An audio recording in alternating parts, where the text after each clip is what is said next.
Thank you, Mr. Speaker. I'm speaking tonight in adjournment proceedings, and the timing is almost impossible to believe that on October 20th, I was attempting to warn the Minister of Environment and the Prime Minister of how very dangerous it would be to give the offshore petroleum boards in Atlantic Canada any power or role in environmental assessment. The idea that the Canada-Nova Scotia Offshore Petroleum Board or Canada-Newfoundland Offshore Petroleum Board, Canada-Newfoundland-Labrador Offshore Petroleum Board, should have any role in environmental assessment of projects over which they have regulatory authority is so desperately worrying. And I say that because these boards are created by legislation which create a mandate to expand offshore oil and gas. That is their role. They have a mandate to expand offshore oil and gas. So my question to the Minister October 20th was that offshore petroleum boards in Atlantic Canada have legislated mandates to expand oil and gas activity. They have never had any role in environmental assessment. If they did, it would be a conflict of interest. Now it appears that the Liberals are following through on Stephen Harper's plans to put these boards into environmental assessments where they should not be. I'll have to say that my final question to the Minister of Environment was, can she assure this House that she will keep the offshore boards out of environmental assessment?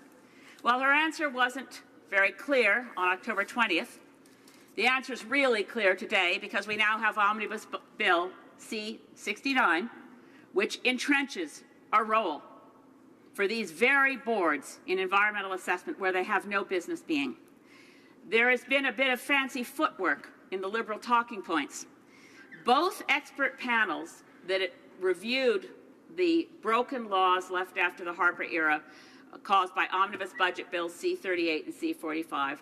We had massive consultations. Very high-powered expert boards were commissioned to look at the National Energy Board and provide recommendations, to look at the environmental assessment process and provide recommendations. Both recommended that energy regulators should play no role in environmental assessment. There should be a standalone environmental assessment agency. And in some ways, if you just read the press releases and the talking points, you might think that's what was just done today in C-69. There's one agency called the Impact Assessment Agency, except for one thing. When you read it in detail, you find that when there is a project that would be regulated by one of these boards, what we used to call the National Energy Board, we'll have to get used to calling the Canadian Energy Regulator, under the offshore petroleum boards or the Canadian Nuclear Safety Commission, projects that fall into their general bailiwick, which for the first time ever, Stephen Harper put in the frame of environmental assessment in 2012. Under the Liberals, they continue to play a role in environmental assessment, and this is how they did the fancy footwork. There's only one environmental assessment agency. But when a project falls into one of those jurisdictions, the people put on the panel to review the project must be taken from the boards of those agencies, and they are applying their other laws at the same time as they go through environmental review. Let me tell you about the Canada-Nova Scotia Offshore Petroleum Board. I'm going to quote from Dr. Lindy Weilgart, an adjunct professor at Dalhousie University and an international expert on seismic blasting. She talked about how the seismic surveys approved by the Canada-Nova Scotia Offshore Petroleum Board in the migratory habitat of the endangered right whales are air guns that are shot every 10 seconds around the clock, the loudest human-produced noise right after nuclear and chemical explosions.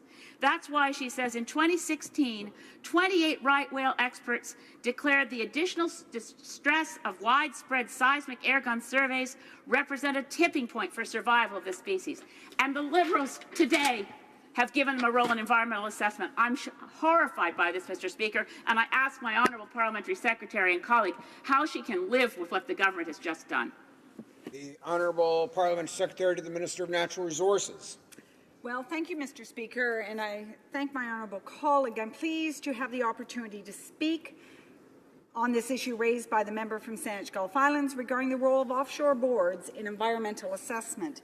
In June 2016, the Government of Canada launched a comprehensive review to restore the confidence of Canadians in federal environmental assessment processes, restore lost protections of our fisheries and waterways, and modernize the National Energy Board. Now, after more than 14 months of extensive engagement with Indigenous leaders, provincial and territorial leaders, businesses, environmental groups and Canadians, the Government of Canada introduced proposed legislation that reflects the values and priorities Canadians express throughout this process. The proposed Impact Assessment Act, tabled by the Minister of Environment and Climate Change, lays out a vision for a modern impact assessment and regulatory system that recognizes that the environment and the economy must work together to help us build a sustainable future. It represents an important shift in the way that major projects will be assessed in Canada. Firstly, the proposed changes seek to broaden project reviews from environmental assessments to impact assessments with a focus on sustainability. This means that assessments would consider a broader range of potential impacts to understand how proposed projects could affect not just environment, but also social and health aspects, Indigenous peoples, jobs, and the economy over the long term. Secondly, regulatory certainty would be achieved by making the system more efficient, with predictable, giving companies the clarity and predictability they need with legislative timelines. Second, and also a single federal agency, the Impact Assessment Agency of Canada, would lead all impact assessments of 4 major projects. Mr. Speaker, this includes projects that are regulated by the offshore petroleum boards in Atlantic Canada.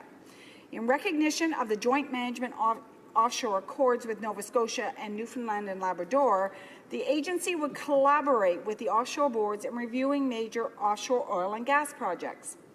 This would ensure that we continue to rely on the wealth of technical knowledge and expertise that they have developed over the last 30 years. Under the proposed framework, decisions will be based on whether a project with adverse effects is in the public interest based on key factors. Another element of the proposed legislation, reconciliation with Indigenous peoples, is one of the main elements of the design of the new system. The proposed changes seek to build new partnerships based on recognition of Indigenous rights up front. This includes early engagement and participation at every stage. This legislation would create new space for Indigenous jurisdictions to enter into agreements with the federal government to exercise powers under the Act, including the potential to conduct assessments. Going forward, it will be mandatory to consider and protect Indigenous traditional knowledge alongside science and other evidence. Finally, transparency and science are essential elements of the proposed new process. The new system aims for more openness and transparency. A new online platform will be created to share information and data and to make it easier for public access. In conclusion, Mr. Speaker, the proposed legislation reflects values that are important to Canadians, including early, inclusive, and meaningful public engagement, nation-to-nation, Inuit Crown and government-to-government partnerships with Indigenous peoples, timely decisions based on the best available science and Indigenous traditional knowledge, and sustainability for present and future generations. Thank you, Mr. Speaker. The honourable member for Saanich Gulf Islands. Hello, Elizabeth. Thank you, Mr. Speaker. It's an honour to take up the point that the honourable member has made, that the offshore petroleum boards have developed technical work and expertise. I've worked with these bodies. Their technical work and expertise means the fox is guarding the henhouse. This board, let me repeat, the Canada-Nova Scotia Offshore Petroleum Board in 2010 knowingly approved seismic testing in the Gulf of St. Lawrence when the most endangered whale species on the planet was making its transit. These boards are irresponsible. They are reckless. They are captured by industry because their mandate in their legislation is to expand offshore oil and gas. They must be removed from anything to do with environmental assessment. And it's not as if the government wasn't warned. The Mi'kmaq, Maliseet, and Passamaquoddy First Nations wrote to the government and told them they had no confidence in these bodies, begged them, as well as the fisheries organizations and environmental groups throughout Atlantic Canada, do not put the offshore boards anywhere near environmental assessment. They've ignored the warnings on that side of the House. They've betrayed the whales, Atlantic Canadians, fishermen, and First Nations, and they must get these boards out of environmental assessment. The Honourable Parliamentary Secretary. Thank you, Mr. Speaker. Through this proposed legislation, the Government of Canada has demonstrated its commitment to restoring robust and thorough reviews of major projects while working closely with provinces to avoid duplication. Our goal is to provide regulatory certainty to business, respect the rights of Indigenous peoples, and engage communities and to protect the environment for generations to come. We know, Mr. Speaker, that the environment and the economy must go hand in hand. Thank you.